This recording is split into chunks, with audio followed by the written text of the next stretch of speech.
Hello everybody, welcome to our Retire Earlier and Better at Home or Abroad. We are reacting to another amazing video that we have run into that we like to share with you and give you our side of the story on. And it's called International Retirement Top 10 Mistakes. Okay, number one, buying real estate too soon. If you haven't lived in a place for at least 2 years, I wouldn't buy any real estate. Maybe after a year, but I don't recommend even a year. If you think about the times you bought real estate in your home country, it's when you knew the neighborhood, you knew how much the houses all around it sold for, you knew how much the houses across town sold for and what they sold for in the neighborhood you grew up in.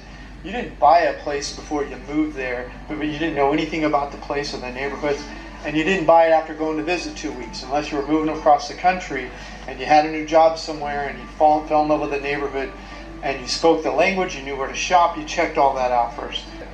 Make sure you know what you're doing in the new place you move to, and make sure you know it like the back of your hand before you make a decision to buy real estate. Unless you have so much money, it's not a drop in the bucket. It's like buying groceries. All right, now this is exactly what we've been saying. This is why I say when I ran into this video, I'm like, okay, what? Somebody else actually talking like this? Okay, great, yeah. And the idea that you should buy where you know and where you already know the market, where you already are comfortable, where you speak the language, where you are very adept at what you're doing is it just goes right hand in hand. If you want to buy another property, buy it where you already know everything, right?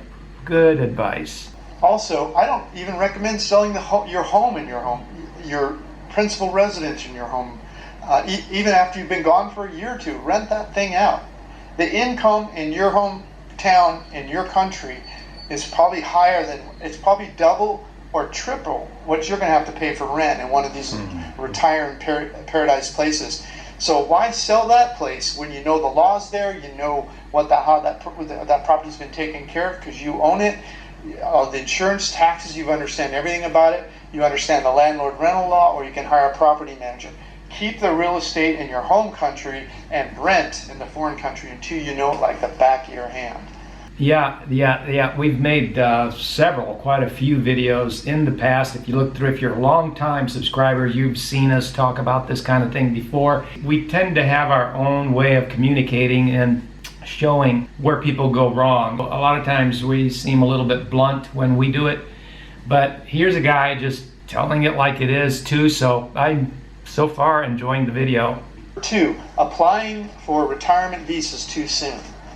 You haven't even lived in this place, and you're going to go set up bank accounts and prove that you have income and do all this work. It always amazes me when people that haven't even moved abroad yet are emailing me, asking me questions about residency, or they're all over the internet. They're already trying to figure out all of the laws, how to comply with this, how to comply with that, and it's just part of how things are going. But let's just keep watching this because this is a great video because he puts them all in a 1 through 10 format, and let's go through them.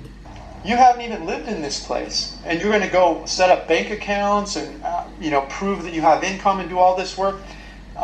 No, you go to the place, you live there 3 months, 6 months, maybe you visit countries around it, you find out what the shopping's like. You go on an exploratory mission. You don't think about applying for visas yet. Yeah, I mean, even a few months. I know that people hear this a lot, and we've said it many times. So people tend to think that they go there, they have this way of doing things where they go places for a few weeks, they talk to all the expat Americans, and all of a sudden they've made up their mind. They're going to lock, stock, and barrel, and we make videos about this. Move there, and I'm saying that even a few months isn't really long enough. I mean, there are things that we didn't figure out. It's staggered. The longer you stay, the more stuff you figure out, okay? That you end up putting on your pros and cons ledger, whether or not the place is really going to be the place that you think you want to be in. Really, a lot of times doesn't really surface even in a few months. Most of these countries will let you go the first month for free. Some 2 and 3 months or so. If it's only a month, they'll let you go there. Maybe you get an extension. If they won't allow extension, you go to the country next door for 2-3 months. You bop around like in Southeast Asia or in Mexico, Central America, whatever the area that you're interested, you kind of get to know what it's like. And it's not expensive to live in these places. There's no reason for you to be thinking about visas until you've been there, know it like the back of your hand, and it's your favorite of, say, 5 countries or so that you visited. Absolutely. You know, it's like you zero in on this one because it's in the news, whatever.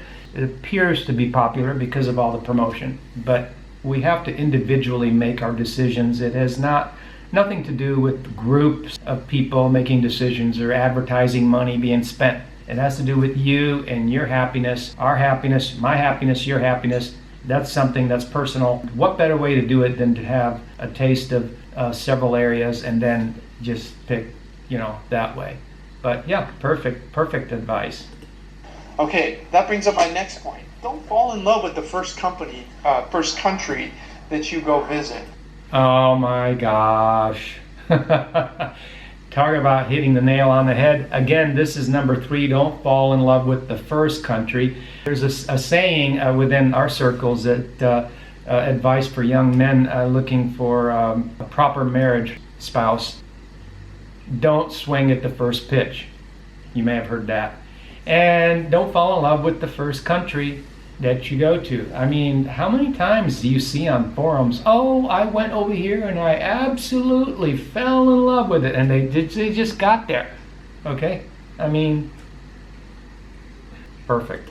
Number 4, don't ship your stuff to the first country.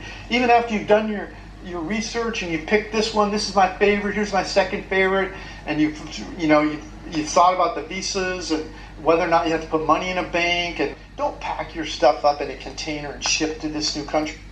Boys, hitting 4 nails on the head with 1 through 4.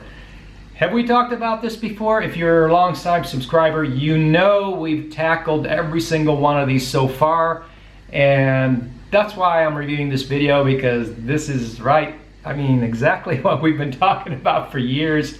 And yeah, thank you for putting it all in one video, and don't ship your stuff. Put it in storage. If you really love that furniture, it's like family heirlooms or something, put it in storage for the first year. Yeah, and that's exactly what we did. We just packed what we could carry ourselves. We've seen people bring boxes and boxes and boxes and stuff, but if you've got really small children, I could see where you would need to do that, But normally with adults, you just carry whatever you can carry yourself, and that's all we did. We sold everything we had. We even made a video about that. We've talked about it several times on our videos. We've seen people lose tens of thousands of dollars because they did all 5 of these, all 4 of these so far. They just fall in love with the first country, ship everything, and then they had to buy it, and they had to ship it there. Then they when they decide that's not the country they really want to be in, having to ship it all back. And I've seen them sell it for pennies on the dollar. Talk about pennies on the dollar. Pennies on the dollar is what you get when you ship your stuff to a country you fell in love with, that it was the first country you went to, and then you have to, you're going to go back, and so now you have to sell it for pennies on the dollar anyway. Putting a bunch of money in a foreign bank? No. Keep the money in your home country. You understand the laws there. You've spent your whole life with the money in those banks. You trust them.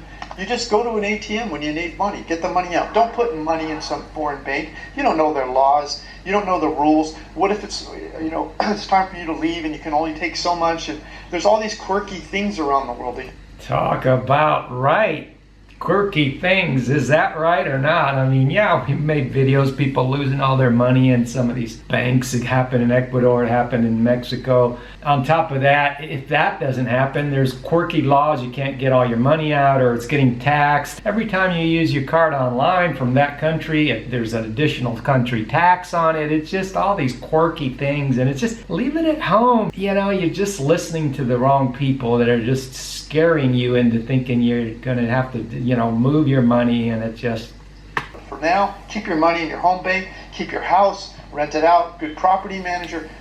Think of this like you're exploring. Don't think of it like you're going to take one step and it's going to be perfect. Wow, think of it as you're exploring, not one step and it's going to be perfect. Exactly what we've been saying for years. So I am absolutely enjoying this video. I hope you are too. Trying to recreate your old life in a new country. These countries have different personalities. They have different foods in the grocery stores. The restaurants are different. Everything's about it. When you go to a furniture store and you look at the furniture, you won't understand what's going on there. Countries have like a feeling to them. They have a whole different, each country is different. So don't try to recreate your old life. Don't try to look for that old couch or bring the old couch. Go rent, get to know what the local food is. Read about the restaurants in the area. Find out what the specialties are. Become immersed in that culture. What a thought. That's like the whole gist of it. This whole thing, 1 through 6 so far, is the whole gist of, you know, the revolving door we've been talking about all along that exists in this best place to retire is exactly because of these reasons that are top 10 mistakes that people make. Excellent list. Don't try to eat the same food you ate at home. You need to learn about the new foods. You see, a local dish might only cost you $1.50. Let's say you're in love with Italian food and you love whatever it is, fettuccine alfredo. A fettuccine alfredo in some of these foreign countries, because there may not be, you know, more than 3 or 4 good Italian restaurants. It might, you know, it could cost you $6, $8, $10. That doesn't sound a lot to you, but the local food might only be $1 or $2. And that's the issue, is in comparison to the local food. It may sound totally doable, $8 to $12, $20 going out. You know, there's videos on YouTube expounding on this idea. Oh, what a wonderful a meal we're getting here in the cheapest place for $20. But really, compared to the local food, you're way out of proportion, and so that affects how we relate to the culture and everything around us. Now, you know, something like that, if you're just a tourist for a week or a few weeks, it's a different story. But when it comes to actually living in a place, you know, we've talked at length about the repercussions of having this way of thinking, of relating to a place where we're at, where we are remaining tourists in a place where we're actually attempting to be long-term residents. So, good point. And if you actually immerse yourself in the country and you get to know about it, and you get to know the differences between the different kinds of foods, you get to really appreciate the culture more, and you become part of that culture. And you save a lot of money that way. If you try to recreate, I want this car like my old car, and I want the house to look like my old house, I want to be in a gated neighborhood, I want it all to be like home, you're not really the right person for living in a foreign country. Yeah, you can do that, but what's the point? You're not really enjoying the new country. You're not exploring the world. You brought your world with you. The beauty of traveling around the world and going and seeing these countries and embracing a new culture is a learning experience where you end up being a different person. Okay, hanging out exclusively with expats. Bad mistake. The first time I moved out of the United States, I moved to India. And there were a bunch of expats there, really nice people from all over the world. And there were like little cliques. They all got together and they would all hang together. And many of them didn't work with Indians. They didn't have them in their environment, and they didn't really get to know India. And India, you know, maybe it's not your cup of tea, but it's an amazing place. It's fascinating. It's really the way that Indians solve problems in India is amazing. They're very creative people. If you're just hanging out with expats in India, you're not going to get an idea of what amazing people they are, what their culture's about, what their food, their clothes, and all that. It's okay to have expat friends. It's okay to, you know, do lunch once in a while or go to dinner and complain about how things are different than home, you know. But if you make a steady diet of that, you've purchased a ticket to get out of that country. Number 9, assuming the laws and the legal rights are like home. It's not the same. Every country has quirky different things about it. Stay on this, you know, on the right side of the law. Don't get involved in drugs. Don't get involved in breaking laws or getting in fights or being rude or. Yeah, laws are definitely different. A lot of people just, you know, move and they carry with them the rights and understanding of their relationship with public authorities and the laws and such. They don't understand how different it is. Like in Ecuador, you can own a gun, but if you use it, you get in big trouble. You know, just a lot of things like that are so much different. So very much hitting the nail on the head, and that's number 9. So he's going to go to number 10. But basically, 9 out of 10 of these things in this video we have talked about extensively on our channel and are sprinkled throughout our videos. The one that I'm not addressing, it's because I'm removing it because our channel is a family-friendly channel, and we will remove the 1 out of 10. But all 9 out of these 10 are things that we've addressed extensively on our channel. And finally, one of the other big mistakes that people make when they leave their home country, and it kind of goes with some of these other ones trying to recreate, for example, is shopping primarily in these expat stores. Okay, when in a foreign country, it doesn't matter which one it is that where expats are moving to, say Americans, I'm an American, there are grocery stores that set up and they import goods that they know Americans are going to want to buy, or that. Yeah, we've covered this extensively, and this is the last one in the video, and it's about shopping just at American type stores. We just went into a store here that's in a touristy area, and it's got all these international products with name brands that are American, that are familiar sounding, and of course they're 300% higher in prices, and we've covered that in Ecuador, and things like the Jif Skippy peanut butter, and you just all kind of things like that where the prices are, and even expat restaurants, which, you know, I mean, they're okay once in a while, but I mean, I wouldn't move to a foreign country just to go to expat restaurants all the time, because you're looking at a big, huge difference in budget. So, but the thing is, when you're in a foreign country and something that'll cost you $1 at home in the U.S., for example, it might cost you $3 in a foreign country. Yeah, it's going to cost you way more in a foreign country than what it used to cost you at home. And that's part of that inflexibility and just everything that's been discussed already, expecting things to be like home and all that. It just affects everything that you do, and especially your finances when you go abroad. So there you have it. You know, just a great video all the way around, every single thing on there. Totally agree, and well, amazing. Please thumbs up the video and make some comments, help the algorithm, support the channel. We appreciate you, and have a wonderful day.